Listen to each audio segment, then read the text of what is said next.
Hey, marketers, entrepreneurs, coaches, business owners, have you set your goals for 2024 yet? I'm talking business goals, marketing goals, social media goals.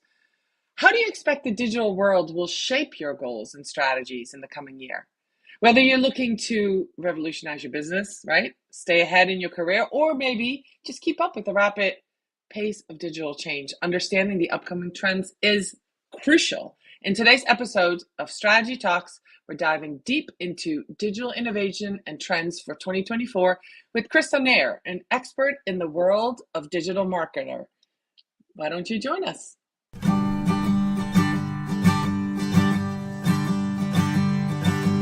Let's strategize together.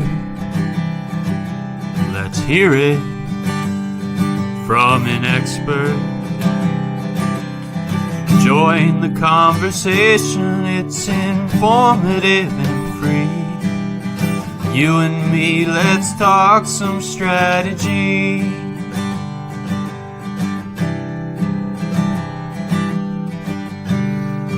Now here's your host, Morin-van.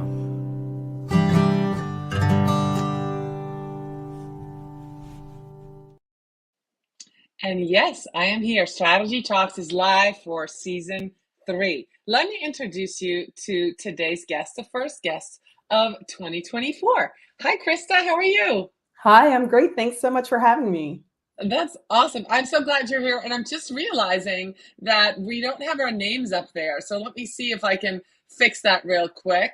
Yeah, there we go. That makes it a whole lot better. That people know who you are. So let me give you a quick rundown of who Krista is. For those of you who are watching live, be sure to leave your questions or comments in the comment section of wherever you're watching Strategy Talks. And if you're listening to this as a podcast, I want to do a special shout out to those of you who listen to us because you are valued as well. So Krista Neher is a digital marketing pioneer and 6-time bestselling author.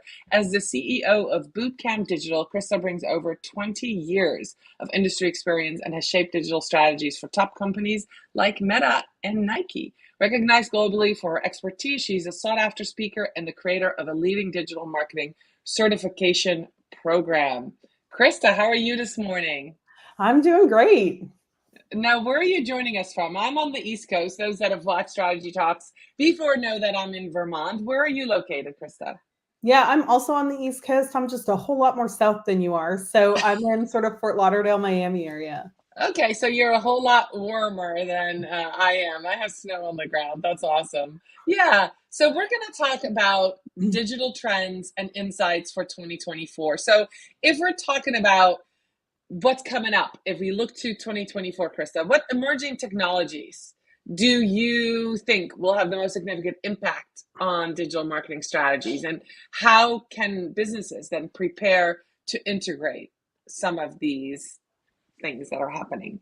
Sure. So, I mean, I think the most obvious one, we should have a marketing game where you have to drink every time you hear this word. This is just coffee. But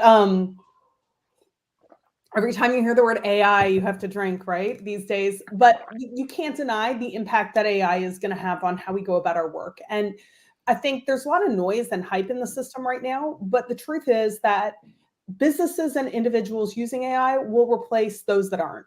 So, sure, could AI replace jobs? Who knows? The truth is, if I asked you to complete something and said you can't use Google, you're going to struggle with that. AI is the same thing. It's a tool to accelerate your results. And there's countless studies that show that AI improves productivity dramatically. Some studies show up to 60%. And it also increases the quality of outputs. I know I use it a lot just to get new ideas, double check that I'm not missing anything. There's so many ways to use it. So I think from a technology standpoint, AI is going to be one of the big ones. Now, the way it works now is a little clunky, right? So you probably are going to a tool like ChatGPT to use it. And that's why you don't have bigger adoption in people's day-to-day work right now, because people are just creatures of habit, right? If you're telling me, oh, you could have AI check your grammar on something, but I have to copy it, go to ChatGPT, paste it in there. It's just an extra step, right? And it doesn't feel like I'm getting the benefits. It feels like extra work. But what we're seeing is these AI tools are starting to get integrated into all the tools that you already use. And I think that's what Yes. you're going to see this year. Now, as a marketer or a business owner, you have to be somewhat purposeful about the tasks AI can do and where it makes sense to use it. I read something that said AI can create a month of social media content in 60 minutes. Like it can, it just won't be good. Like it I heard the same thing. I was curious. So I went down that rabbit hole and I watched somebody do that in 2 minutes. They basically uh, got 20 or 30 quotes. They put them in a CSV file or had them uploaded. They uploaded it to Canva, put the files in, and made 30 images with quotes. And they said, that's your social media for the month. I mean, yeah, if you don't care if it's good, like it'll do. I mean, yes, it can do it, right? I mean, I could write a book in a day; it will be good, right? Right. So, Yeah. I mean, the hype is super high. I remember like Canva AI when they launched it. I was like, oh, this is going to be so cool. You know, their examples are like, you could be like, oh, make this person's shirt orange. No, it looks like garbage. Right. So the hype is really high. I think it'll get there over time, though, not to the extent that some people are saying. Like, I think it's the hustlers saying, oh, you know, build a month of social content. That's not realistic, but definitely you should be using it. And if you're not, you're going to start to see the impact of that as others eclipse you. So, from a technology standpoint, I think there's the AI tool set. And the other part of AI is how AI is integrated in every aspect of digital marketing, right? Email deliverability, Absolutely. social media algorithms, ad delivery. AI is not new in any of these spaces, actually. They've been in them for 5+ years, really. But the AI is getting better and smarter, is the whole thing. And so, in order to get good outputs out of the AI and machine learning and algorithms and everything else, you need to understand your strategy super well. You need to understand how the algorithms work, and you need to understand how humans work. Right. And so you still have to do a lot of work for that AI to work hard for you, right? The AI in Right. Facebook ads, for example, you know, Facebook's one of our clients. We teach their ad platform for them, but it's incredibly powerful how you can point it and it can get you better results than if you do a lot of the heavy lifting yourself. I mean, I've heard from agencies that use the AI to get better results than they did when they put in their own targeting and all that stuff. But you need the right strategy. You need to know your customers super well. So that strategic thinking is important to guide the AI to sort of get the impact that you want from it.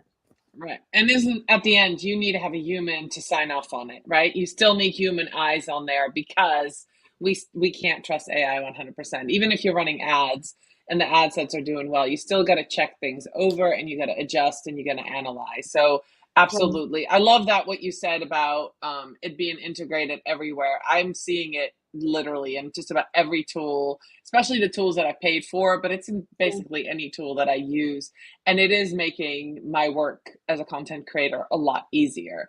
And so if I don't use it, I'm going to be left behind, and that's really what you were saying. So Yeah. I love that insight. So how about, this brings us to data privacy and marketing, right?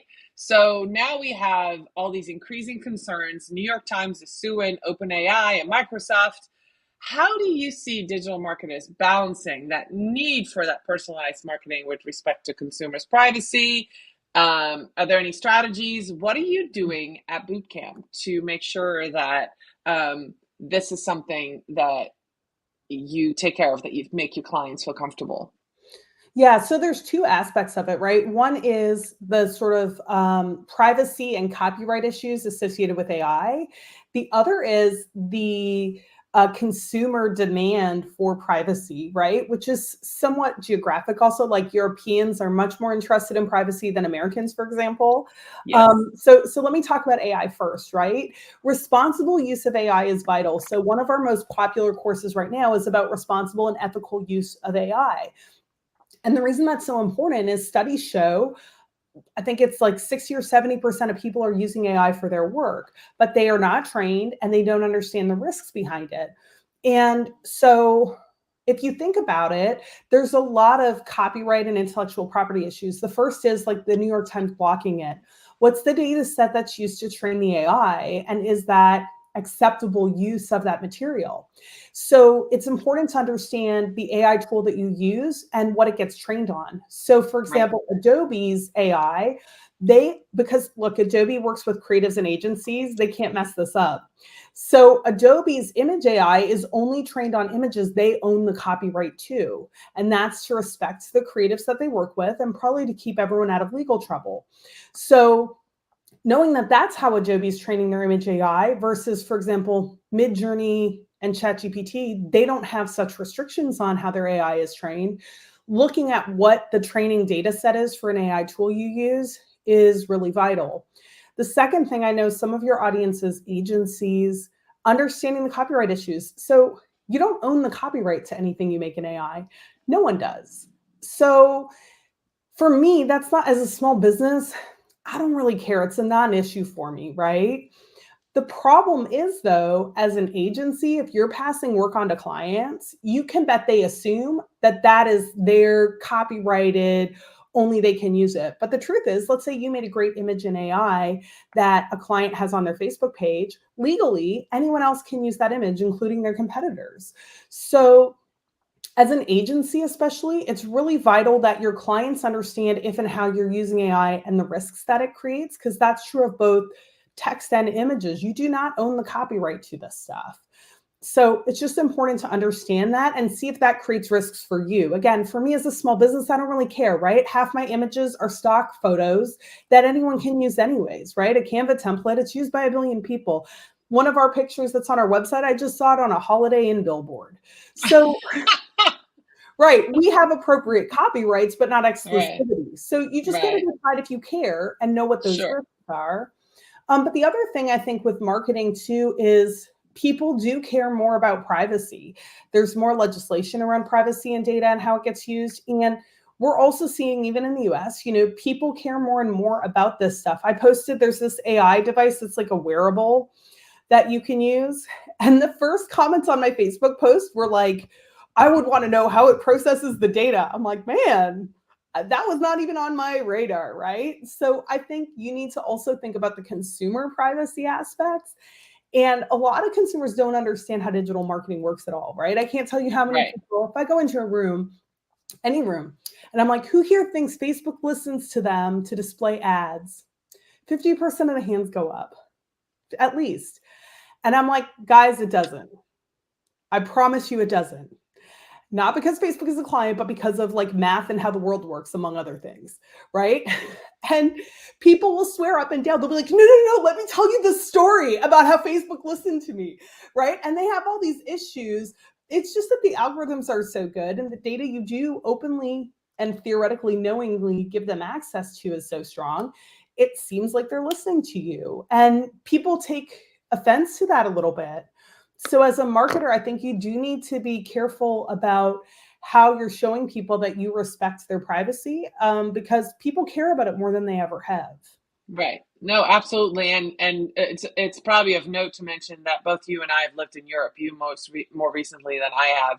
So you firsthand understand that they're concerned with privacy and they're concerned with cybersecurity and all those things. That data privacy thing is very more on top of people's mind in Europe, and they're more on top of it. So let's move to trends. Social media continues to evolve rapidly, right? Based on your extensive, and boy, 20 years is a lot. What do you predict will be the key trends in social media marketing in 2024? And how can marketers leverage these trends to engage with their audience effectively? Yeah, so I could talk about this stuff forever, right? But I'll give you a few big ideas. The first one, I think, is that where you're going to see growth and opportunities is with the social networks you already participate on. You don't need to go chasing every shiny object to be successful. And this is true for a number of reasons, right? First of all, even if we look at TikTok, TikTok's been around since 2016, 17, 18, 19, 20, 21, 22, 23, now 24, 8 years. 8 years it's been around. It didn't come out of nowhere. It's not that new, right? Social networks don't come out of nowhere and get mass following anymore. So this idea that it's always changing, I need to follow the newest thing, it's complete nonsense. And it's something that's perpetuated, no offense, but by the social media community big time. Go into a social media group and be like, oh, I'm a plumber. Should I be on TikTok? Everyone's like, oh my gosh, yes, you're missing out. How could you ignore it? No, you don't need to be everywhere, right? Be where is strategic. And what you'll find is that, first of all, the feature set of most new social networks go into the main networks anyways, right? So I don't know if you remember Clubhouse when that was all hot. Guess what? Everyone else built in audio and kind of killed it before it got started. Absolutely. Yeah. LinkedIn audio became huge immediately. Yes. But guess what happened? It died on the vine, right? No, it never really took off. So the other problem when you're chasing the hot trends is that a lot of these aren't going to take off. And so you're going to be investing a lot of time that does not have a positive return on investment.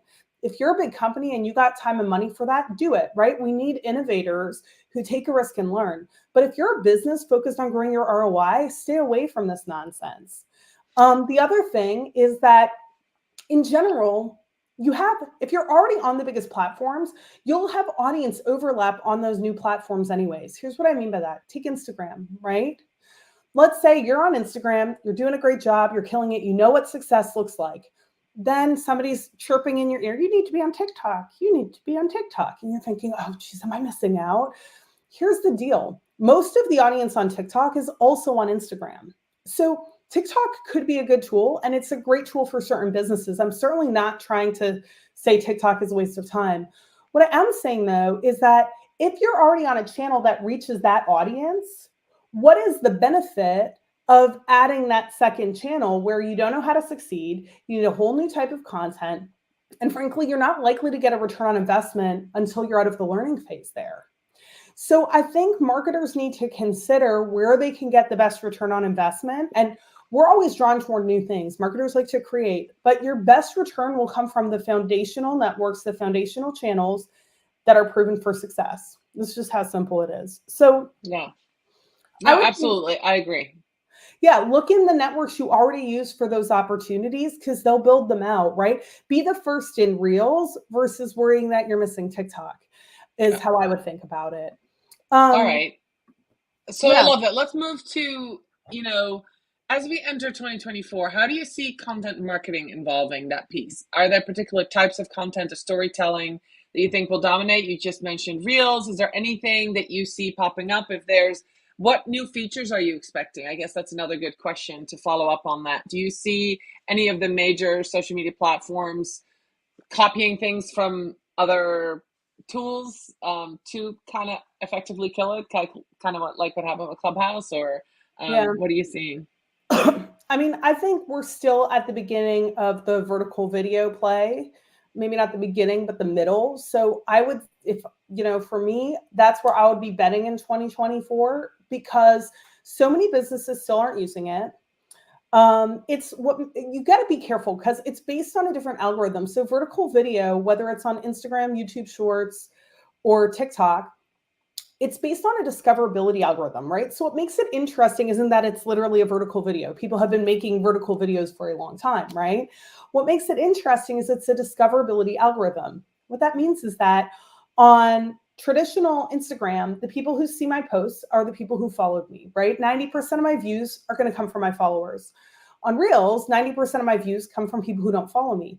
And the algorithm is so good at understanding your content consumption that it automatically shows you more and more stuff you're going to like, right? So that's where the play is that you can get, I mean, I hate to use the word viral, but it is truly viral reach. If you make something good, you'll reach far more people than the people that have chosen to follow you. And that's super unique. And we haven't had that since the earliest days of social media. So I would be investing in short video if I don't have a local oriented business. I would say the only exception is it's real tricky for local businesses. But if you don't have a local focused business, meaning people need to come to your physical shop, vertical video and that discoverability is huge. It's driving commerce. It drives brand preference, all this stuff. So many businesses don't do a good enough job with that format. So from content, I would say short video. The second thing I would say is speed. Figure out how to tell your messages faster, shorter, more succinctly. I mean, the whole thing about why these videos work is because your time investment is super low, right? Most of them, I mean, originally I think they had to be what, it was 6 or 7 seconds. Yeah. Now you can post longer format. But when you look at the stuff that does best in the algorithms, a lot of it is shorter. So become a great short storyteller. Learn how to just like hit on those highlights. You see the best, a lot of the best people doing vertical video give you the little ooh, wow, razzle dazzle, because that's all you can do in 7 seconds, right? I can't teach you something meaningful in 7 seconds, but what I can do is give you the highlights and say, hey, if you want to learn more, click this link and come read a whole Sure. blog post or sign up for this. So I think get better at just that speed and stop wasting people's time with so many words, you know, especially these blog posts. Those Yeah. recipe blog posts. I'm like, I don't need your whole life story. How do I make this cake? Right? Right. No, absolutely. That recipe stuff, that drives me nuts, but it's all SEO. Hey, we have a question from Yeah. Gary. He said, what are your thoughts on YouTube no longer including links in short form videos? So YouTube has one of the lowest click rates anyways on links. I don't think it matters. I think what we need to understand is what's the purpose of each piece of content, and do links matter anyways, right? So there's a narrative I've heard in marketing for a long time is like everything should have a call to action, everything should have a link. No, I'm sorry, but absolutely not. If my purpose is just brand awareness, it doesn't need a link. If my purpose is nurturing, making you think my business is awesome, smart, valuable, I don't need a link to convey that message to you, right? Think of the products you buy in the store, right? I'm 100% loyal to Tide. I used to work at Procter Gamble. I have no need to go to their website, right? What would I do there? I don't want Right. cleaning tips, right? I just want your stuff to make my clothes clean. So I think it doesn't matter. I think we get real caught up in some of these details, but to me, I think one, I mean, look at Instagram, right? You have all these people doing the link in bio. I have seen people with huge accounts, and the number of clicks on the link in bio and the number of clicks on the sub content is so low anyways, because I just don't think that's a user behavior necessarily on these platforms to go chasing something down, right? So I think you need to be really clear with yourself on the strategy and purpose behind your content. And I would bet if you measured, your links are not doing what you think they will anyways. A motivated person will work it out on their own.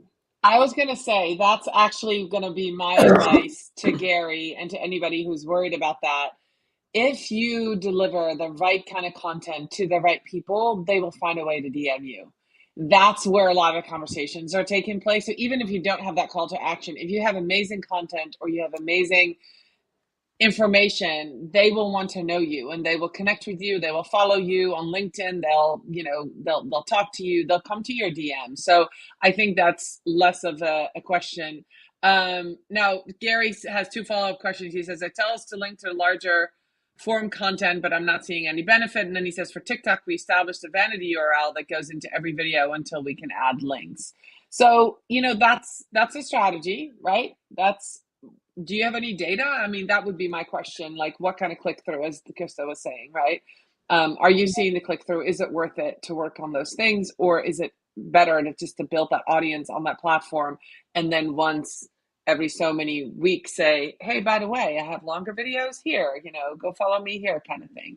All right, Yeah. Krista, I want to wrap it up. I have a question for you for if somebody is watching and listening, right, who they might be aspiring digital marketers or entrepreneurs, right? Maybe they're in social media and they're like, hey, I want to do more in the digital marketing space. I don't want to only do social media, or I'm an entrepreneur and I need to know more about this stuff before I hire somebody. What essential skills and knowledge should they focus on acquiring in 2024? And then what's your advice on staying relevant for those who are already in digital marketing? So I think the number one skill that will lead to accelerated success is getting better at data and analytics. And those sound like intimidating words, right? Because there's like data analysts and data scientists. It's not difficult, I promise you. You don't need to be a numbers nerd for this to work. It's as simple as getting a mindset locked and implanted in that brain of yours, where you look for data to make decisions. You look for data to say what is or isn't working. One of the things I loved in the conversation in the chat was Gary said, well, they tell us blah, blah, blah, right? Who are they, right? It's the marketing community, right? We're probably both sometimes they. But the thing is, people say all sorts of things, and those are general best practices. Sometimes it's bad advice. Sometimes it's good advice. Sometimes it's good advice that just doesn't work for you. Sometimes it's mediocre advice that can work amazingly for you. The only way to know is by looking at numbers and using numbers to guide your decisions. The proof is in the numbers no matter what. And I think too many marketers aren't in the habit of using data to confirm what's working and not working. So data and analytics is super hot right now, I would say, in terms of skill set. And then I think the next thing is content and creativity, being able to understand what's going to break through the noise. And it really comes down to human behavior, right? I think we spend too much time on the algorithms, the technical things, right? Oh, somebody told me I need to put a link in here, or I heard I should use emojis. These are true, but if you can't optimize boring, mediocre content, right? I can have the right number of emojis, the right length of text. It can be a 6-second vertical video. But if I don't talk about something people care about, it doesn't matter. And I think a lot of the times people want the diet pill. They want those easy answers. Oh, make your text shorter, add an emoji, put a link here, tag other accounts. None of that will work if you don't have good ideas. But good ideas are hard. Good content is hard. It's not as simple as, oh, there's 5 emojis, check. So I think we got to get used to that creativity and strategic thinking that's needed to be successful, because that's also what separates us from the AI robots, right? AI inherently can't be creative because it only learns from what already exists. I don't lose any sleep over AI because I bring new ideas to the table. So if you can think about that, then that's where you're going to those are the 2 things that will definitely give you better results this year if you're in social and digital. That's a great answer. And a great way to do that is, if you're stuck on ideas, to get together and do a brainstorming session with your team. Bring in not just your marketing team, bring in your sales team, because they're going to have stories that you might have never heard of, customers using your product, using your services, right? Bring in your sales team, but also bring in your revenue team so you get the data and you know what's selling. So all these teams, all these people in your company have to talk, and then you have to share the data in order to really know what people want. Gary, I really so appreciate you being here today. He said when he was referencing them, was YouTube, and they're doing credit education for small business owners, I guess, on YouTube and TikTok. So Gary, if you want to connect, let's talk about where you can find Krista. You already know where to find me because you're here live with us on Strategy Talks. Krista, how can people connect with you after watching this or listening to Strategy Talks? Yeah, I'm everywhere. You can search for, I'm pointing the wrong direction, right? There we go. It's hard to do this in a mirror. I'm at my name basically everywhere. I'm active on LinkedIn, Instagram. I have a Facebook page as well. So all of those are great ways to connect with me. Bootcamp Digital is my company. We specialize in digital marketing training. So we have tons of free resources and value that we give to our clients. So you can also pop over to our website, sign up. We do free trainings every month. We also have a newsletter where we give you tips and tricks and resources to implement some of the things we've talked about on this call. So check out Bootcamp Digital as well. And you can follow us to get resources and things that'll just help you to get sharper, smarter, and continue to grow your success. That's awesome. Thank you so much, Krista. I'll be back next week with an expert on AI from Trinidad and Tobago. I met him in Suriname, and he's going to be on my show next week. I can't wait to dive even deeper into AI with Leslie Fook. So, Krista, I appreciate you being here. You and I have been connected for so long, and I'm so glad you said yes immediately when I said, hey, do you want to kick off season 3 for Strategy Talks? I hope you all enjoyed the new branding. I didn't mention any of that, but gone is the green, back is the blue. And I hope you enjoyed it. Thank you so much for watching. Thank you so much for listening. I'll be back next week. And this was an episode of Strategy Talks. Bye, everybody.